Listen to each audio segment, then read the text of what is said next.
Hi.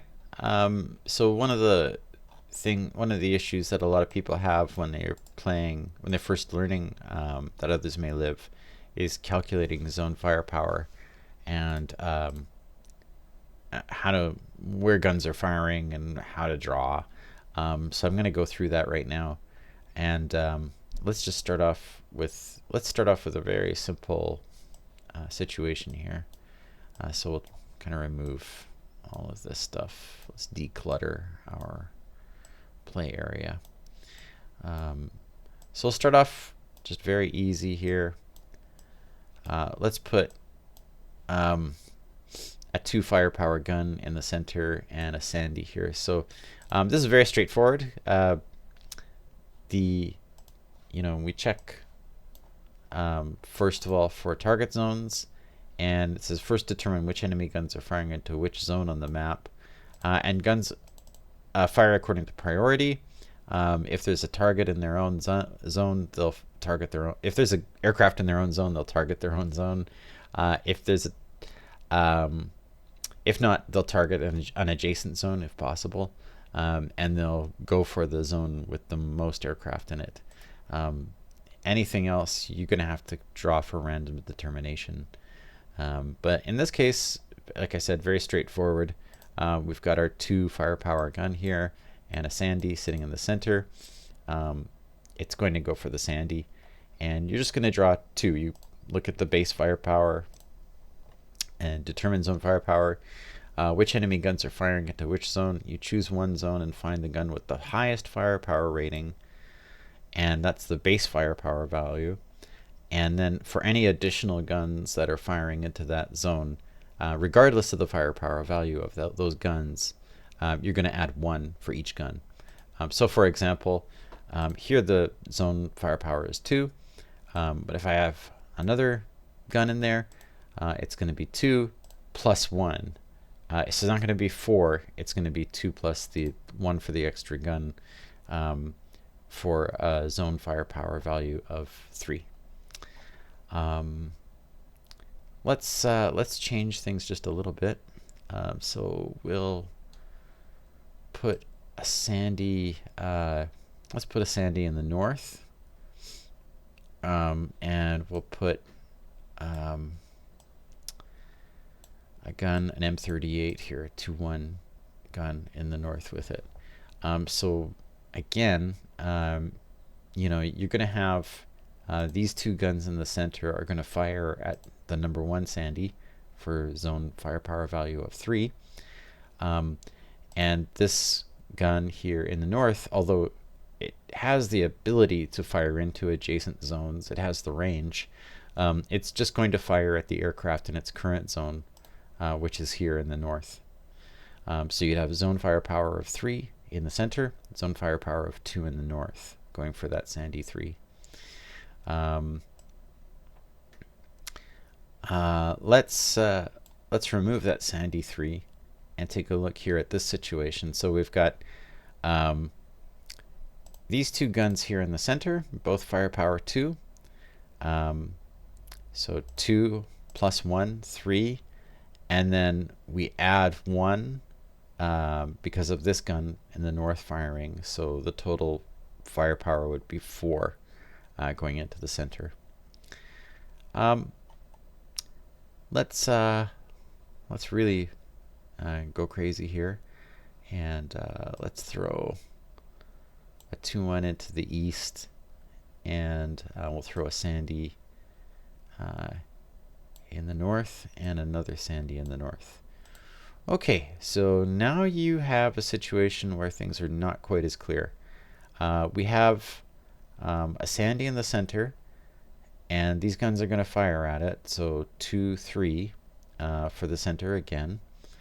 In the north, definitely 2 firepower going into that zone in the north. Plus, because you've got this gun here in the east with the ability to fire into an adjacent zone, it's going to target the zone with the most aircraft in it, which is here in the north. So you're going to add 2 from the north and add 1 in the east for a zone firepower value of 3. And we can, maybe we can add in a couple more things here. Sure.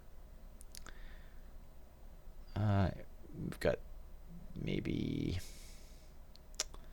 we'll put something in the west here. Put these back. And let's put a Sandy here. So now again, this kind of changes the equation a bit. We're going to have these two gun. We'll take this gun out and let's put in something different here. Okay. Let's add in this one here, and we'll add this in. Okay, so now we've got firepower 1 and 2/1 in the west, and we've got Sandy 2 here. So definitely this this DSHK here, the number 1, is going to fire at Sandy 2. It's going to fire into the west zone. This one in the west, it does have the ability to fire into an adjacent zone. Yes, the north does have more aircraft in it, but the gun's priority is to fire at its own zone first, at air targets in its own zone first. So it's going to be 2 base firepower plus 1, 3 final zone firepower in the west. So 3 for the west. And if you're, if you're having trouble kind of tracking it, or if you're not sure, or if you just need a little time, just pull a damage marker out and, rotate that so that, you've got it down in your head. And it's okay to check as you go. It's okay to check for hits as you go and say, okay, I've done the hits for the west section. Now I'm going to go to the north. But anyway, let's take a look at the center here, and we've got 2 base firepower and an additional gun firing. That's going to be 3. So again, we'll just rotate this until we've got 3. So 3 zone firepower in the center, and then in the north you have 2 and 1. So that's going to be 3, and this gun here is going to fire into the north because that has the most targets. So we've got 2, 3, and 4 as our zone firepower here. So again, we'll just rotate this until it's a 4. There we go. So now we've got it all figured out. And you could just rotate these guns as you go so that you know that they fired, and you know who's firing into where. And that's about it. A couple of reminders when you're calculating firepower. The first is, don't worry about the targets in each area. You just need to know which zone has the most aircraft in it. You're going to figure out which aircraft are actually hit after determining the number of hits. So that kind of takes a lot of the mental work away from you. And that's about it for now. Thanks.